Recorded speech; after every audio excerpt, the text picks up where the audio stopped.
I'd like to acknowledge and pay respect to the traditional owners of the land on which we meet, the Gurungai and Gadigal people of the Eora Nation. It's upon their ancestral lands that UTS stands, and I'd like to pay respect to the elders both past and present. Thank you to the conference organisers for this opportunity for me to share my reflections on Occupy Sydney with the aim of contributing to the conference theme of exploring ideas for left renewal. As was mentioned, I was actively involved in Occupy Sydney, which began on the Occupy International Day of Action on 15th of October 2011.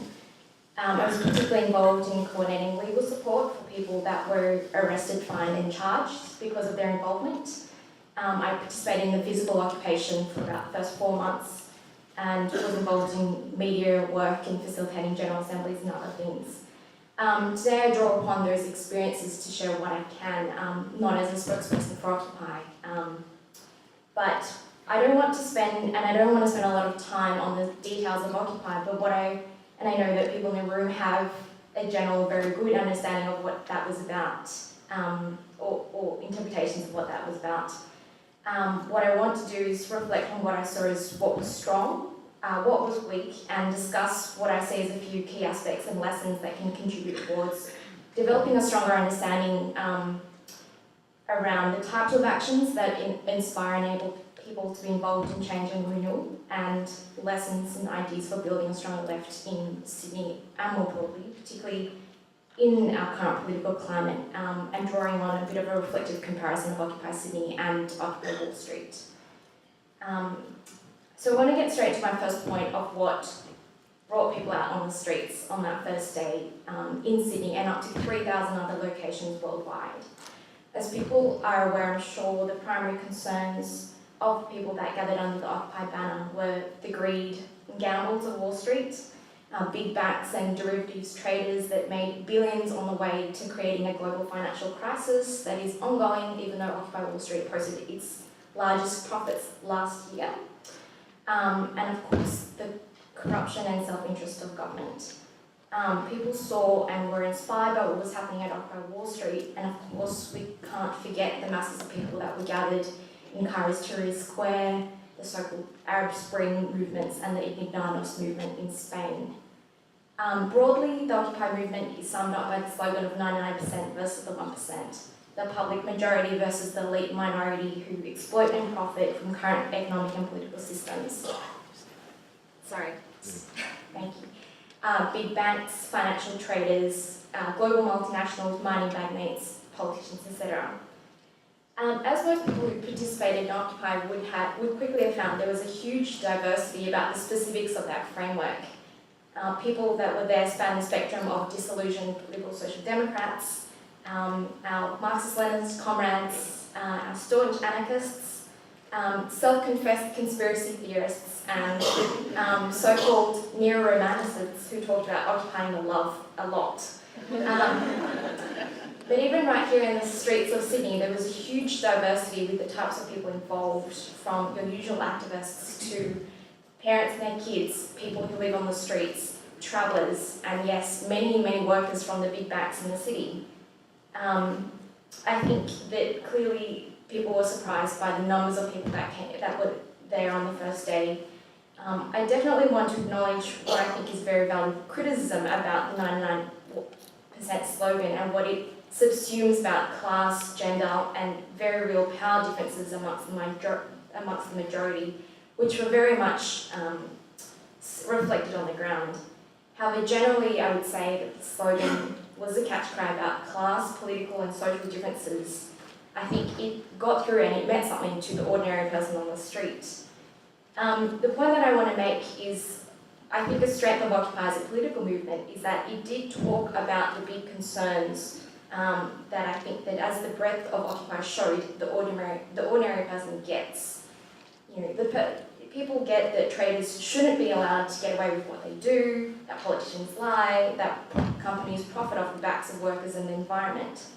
My point is that I'm aware that on the left, we can often worry about talking about these systemic problems and seeming overwhelming or too radical, and wanting to break down our campaign goals into smaller tasks that we can ask people to do.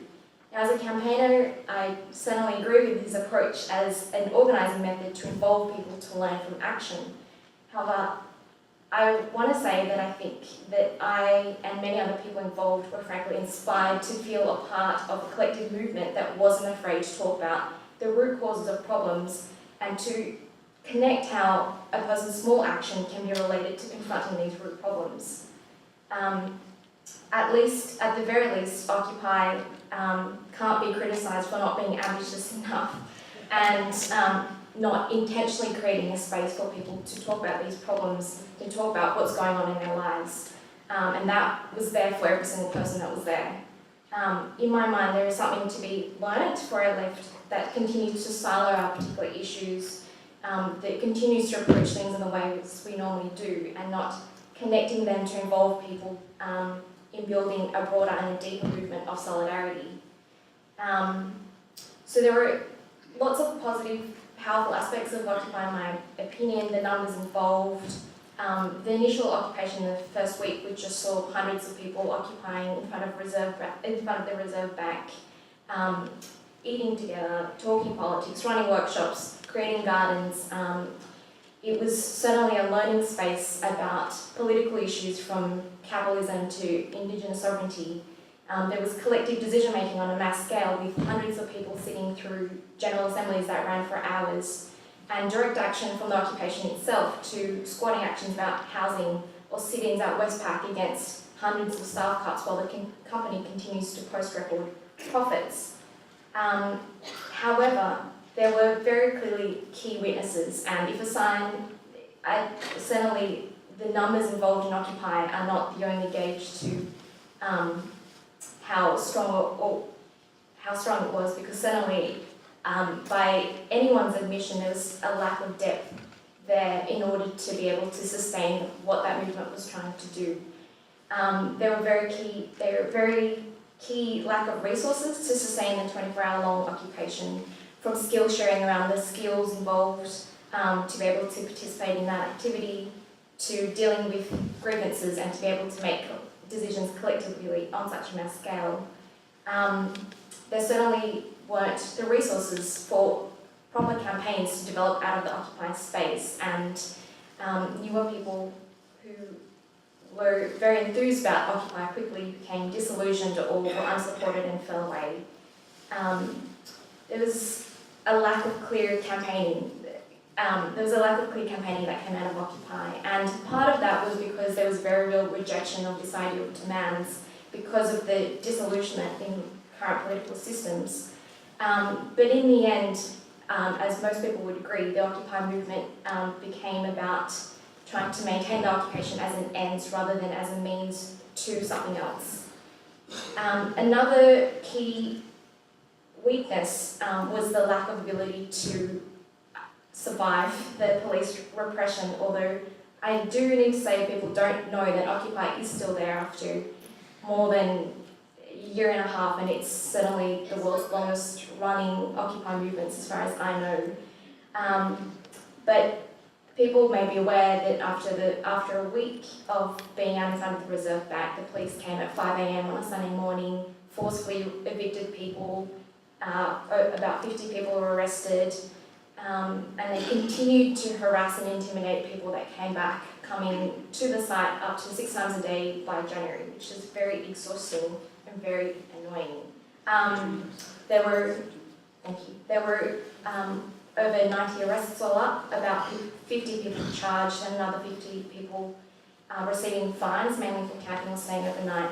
And we're still in the process of about 15 of those court charges, and Occupy Sydney as well as Occupy Melbourne both have court cases in the federal court, which is a constitutional challenge to those arrests on the basis of the implied right to freedom of political communication in the Constitution.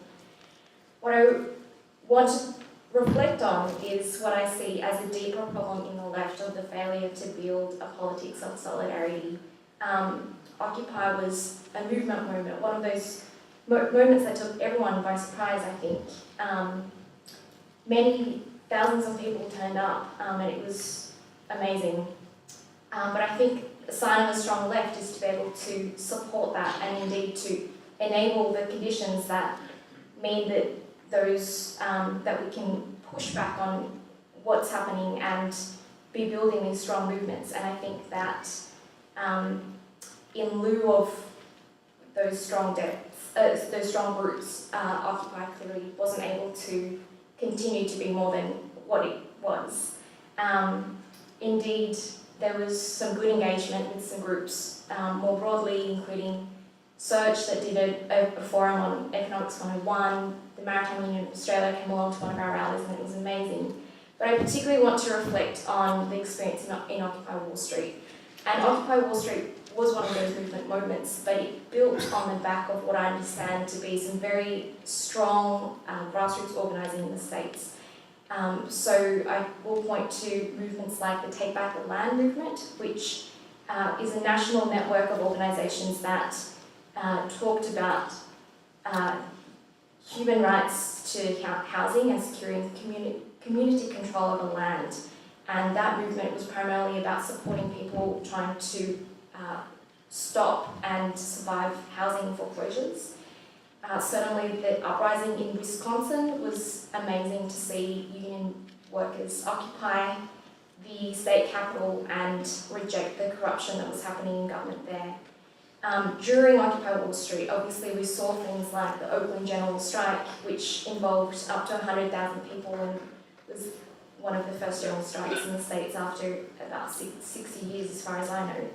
And post-Occupy Wall Street, again, those sorts of roots, I think, have continued to show themselves through initiatives like Occupy Sandy, where people from the Occupy movement participated in assistance to the recovery in New York after Hurricane Sandy, and also the strike debt campaign, which people may not know a lot about, and it's still certainly information. The strike debt campaign basically is about a movement of people wanting an economy where our debts are to families, friends and communities and not to the 1%. So I guess I hope that I've been able to share some of what I've seen as the strengths and also the weaknesses of Occupy with the view to continue to build a strong left with all of you. So thanks very much for your time.